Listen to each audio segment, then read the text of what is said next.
listen to this right after you listen to the score by the Fugees, you would be easily convinced that this is like the fourth long lost member of the Fugees. Like,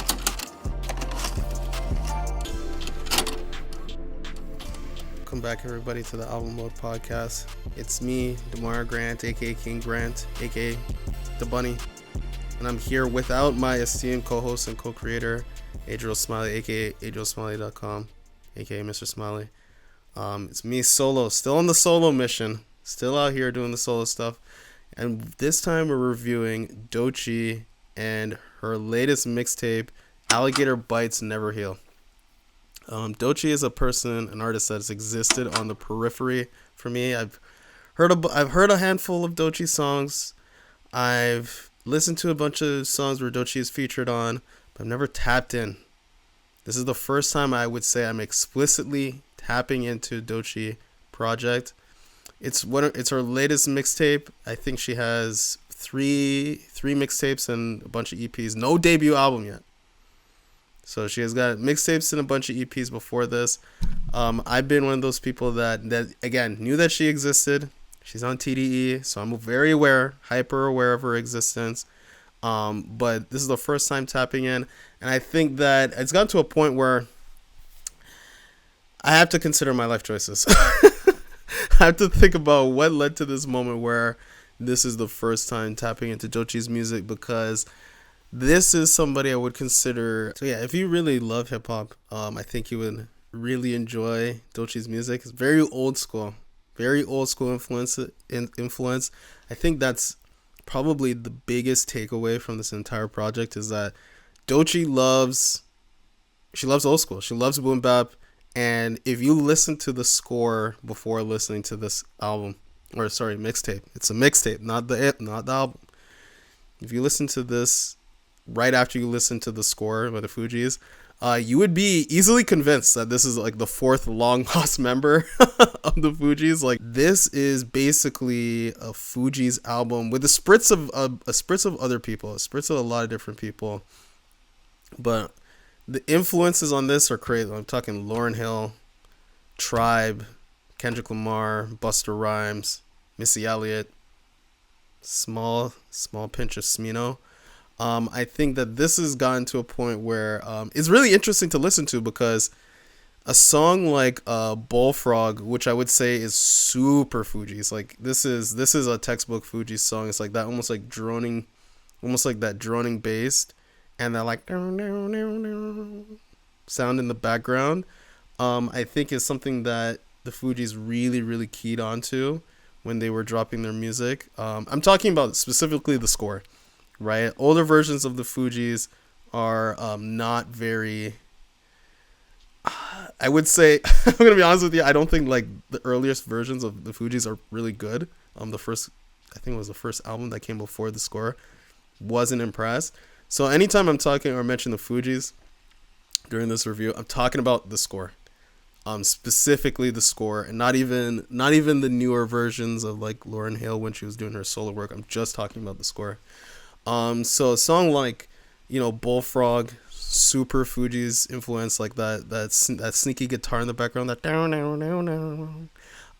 reminds me so much of the Fugees. Same thing with Boiled Peanuts.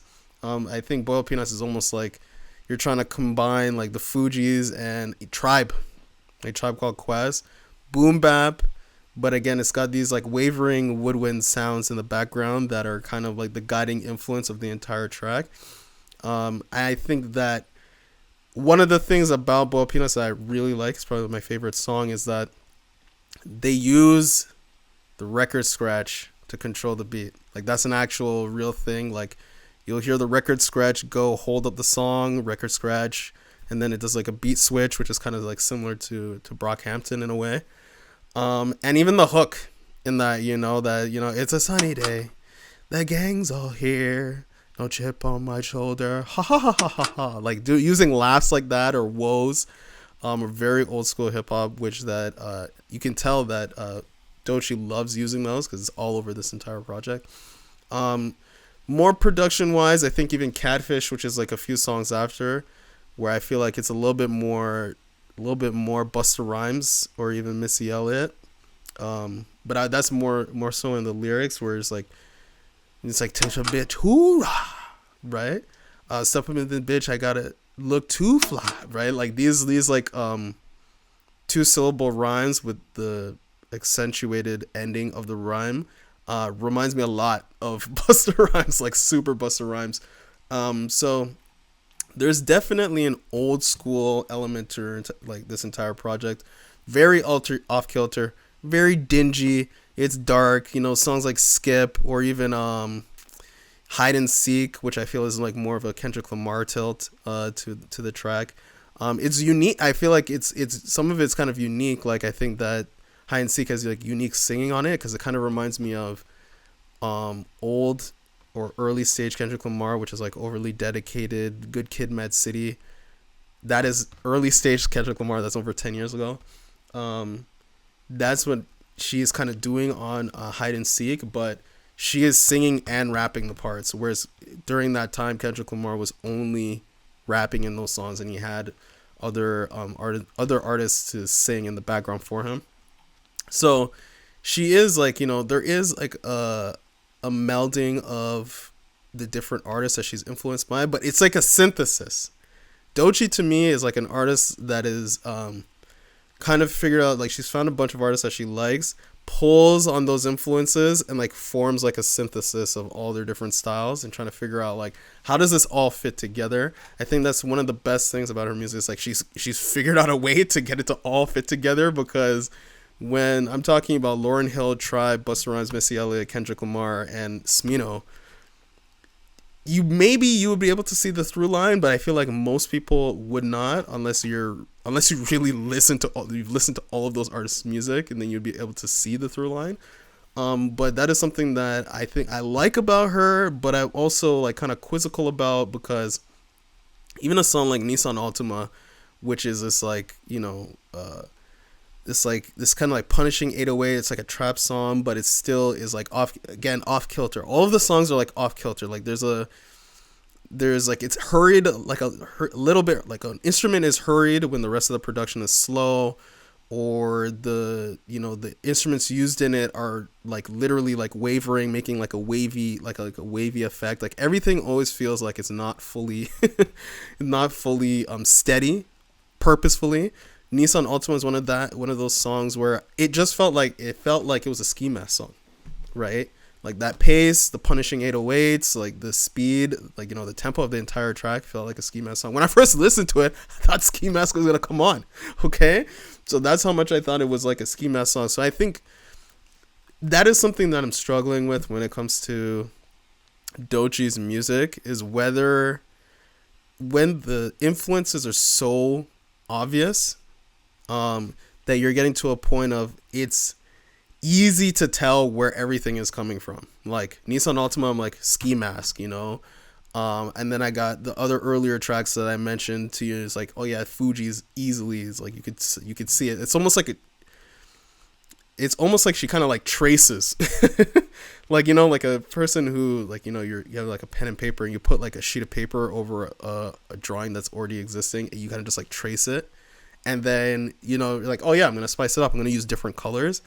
I think that's what Doechii does, is like it's a lot of tracing but switching up the colors, right? And I think that I'm struggling with like, do I appreciate that or not? Because I do think that I can't say she's developing a unique sound, because there's so many people that is obvious, like her sound is obviously ode to just by listening to it. You can tell that it's ode to different artists. But I wouldn't say that she is just like grifting everything that they do, because like the way she raps is not similar to any of them really. I think that maybe like one or two times I'm like, oh, there's like a kind of like a Nicki Minaj tilt to a song or something like that, but I don't feel as though her rapping style or what she even raps about is like not similar to the other artists. So I think there's it's an up and down, like that kind of leaves me wavering when it comes to overall what she's done. I still think the production is sick though. Like it sounds great. Again, if you're into old school or golden era hip hop, then I think that this is something that you would really, really love. When it comes to the lyrics, I do think that Doechii, like like the premise of Alligator Bites Never Heal is like this reflection and like contemplation and almost like regret that you're not fully spending all of your time wisely. In her interludes, there's a bunch of instances where she is, worried. Like in a song like in Bloom, at the end of Bloom, there's this instance where she's on her phone call with her mom and talking about is like you're not seeing her not seeing your friends enough. Make sure you're checking out your mom. Make sure then you have a rent to pay, and then you're making sure you're being honest with yourself, and you're all this type of shit.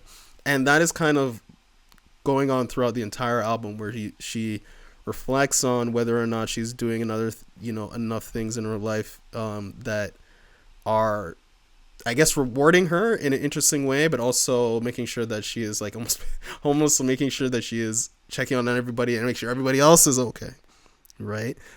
So I think that Death Roll is probably one of the better examples of this. Death Roll also one of the best produced songs on this entire project. This is one of those songs that I feel like she made her own. Like nobody else really has a song like Death Roll. This is on verse 1. It's like, speed the freeway when I need a breezeway, wine and cheese when I feel uneasy, fall to my knees, take a line, I need a boost, stumble inside the booth, mumbling none of the truth. As sweat drips sounds my tits, I contemplate, how did it get like this? I contemplate, how did I get this rich or get this bag? I wonder what them labels in a bitch this black, see in a bitch this black. I wonder what my kids all think when I'm not there. I love the way my ideas flow when I'm not scared.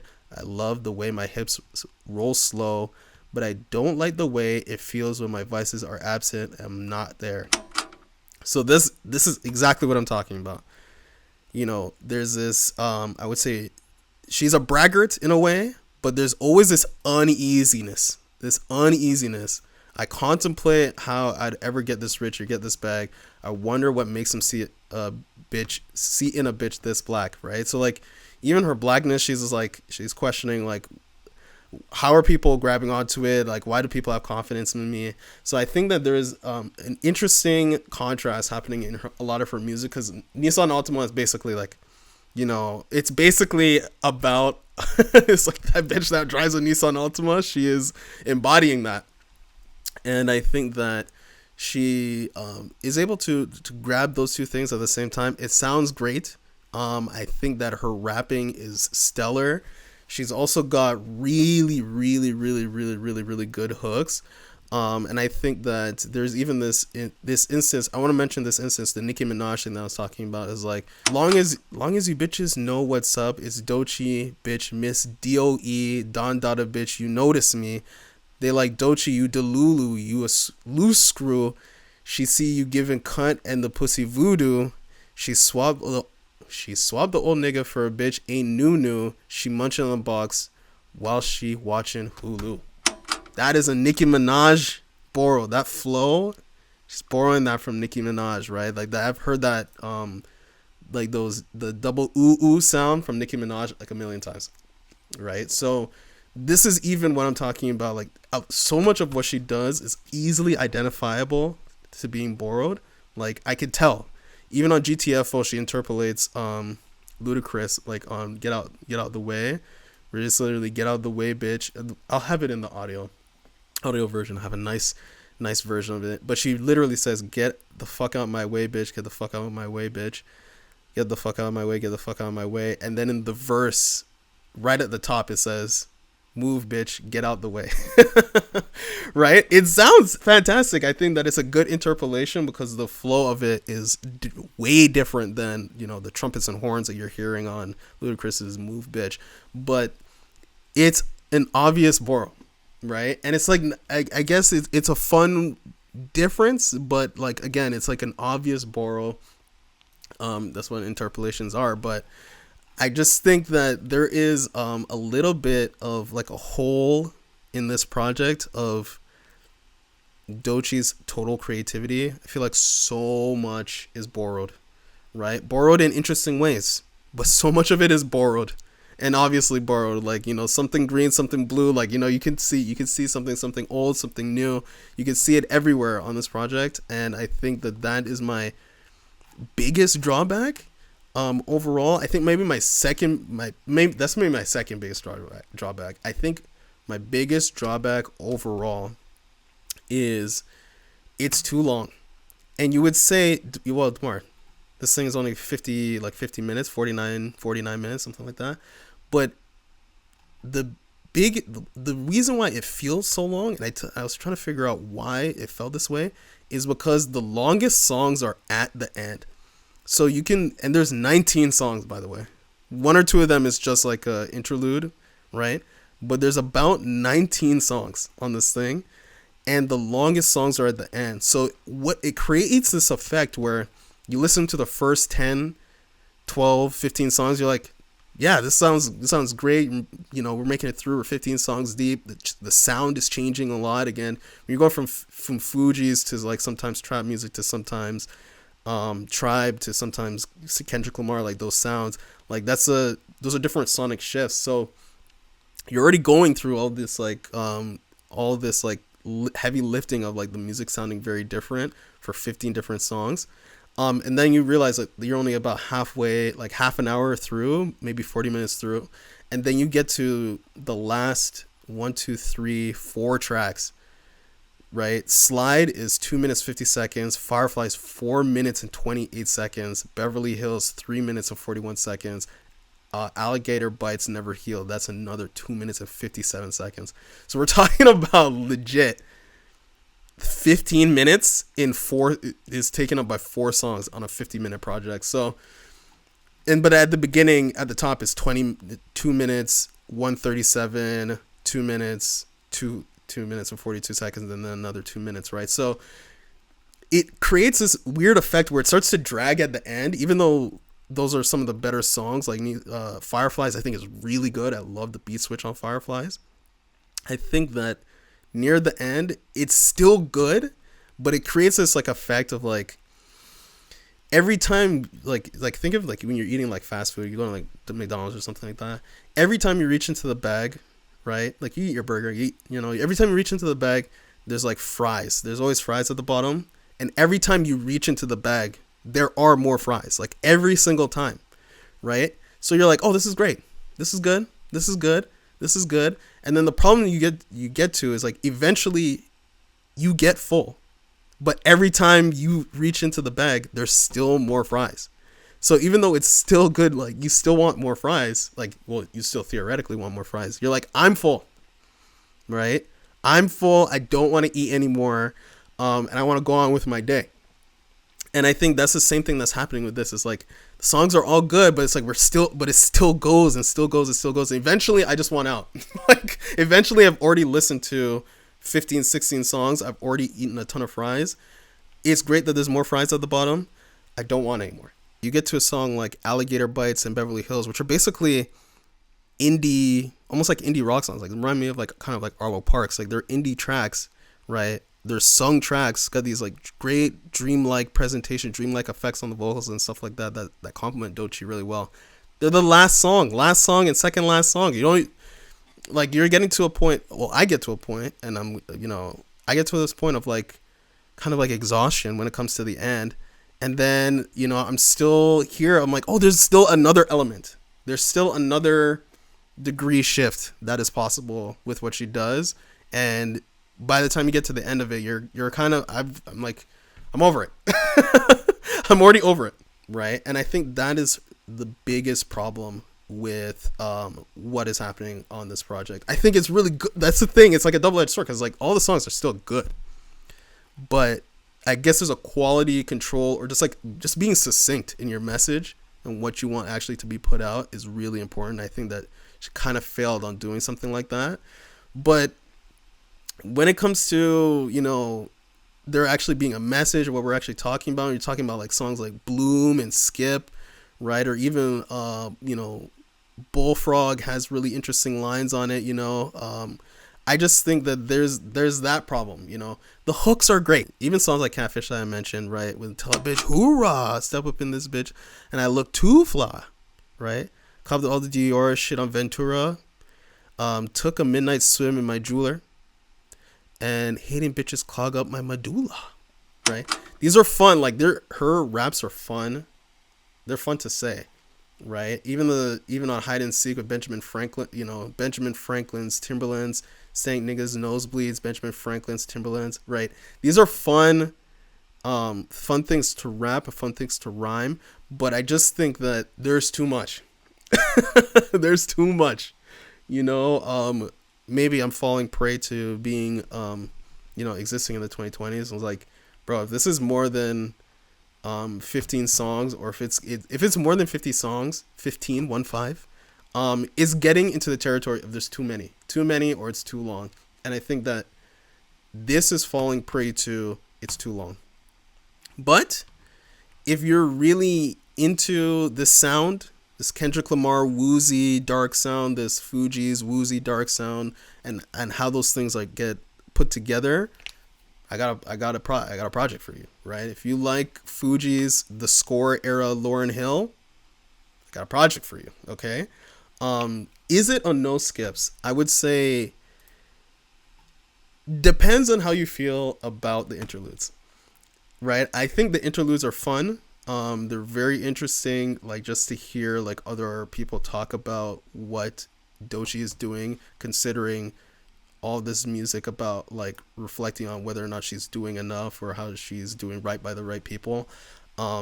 For her to have that contrast with the other people calling in, I think is really good. But the calls are part of the songs. Like the calls are, instead of being like mom's interlude or mom's phone call or whatever, they're part of the songs, right? And I think that to me is a little bit of a problem. I think you can no skip it just because pretty much every song I liked.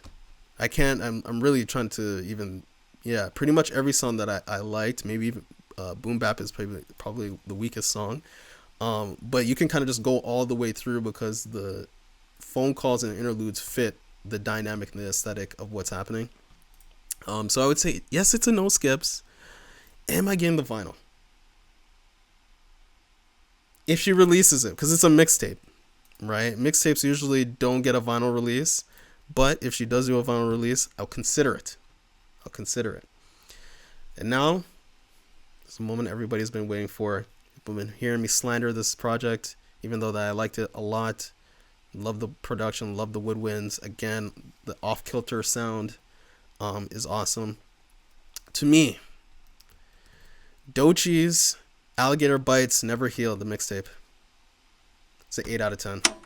I think it's really good, top to bottom.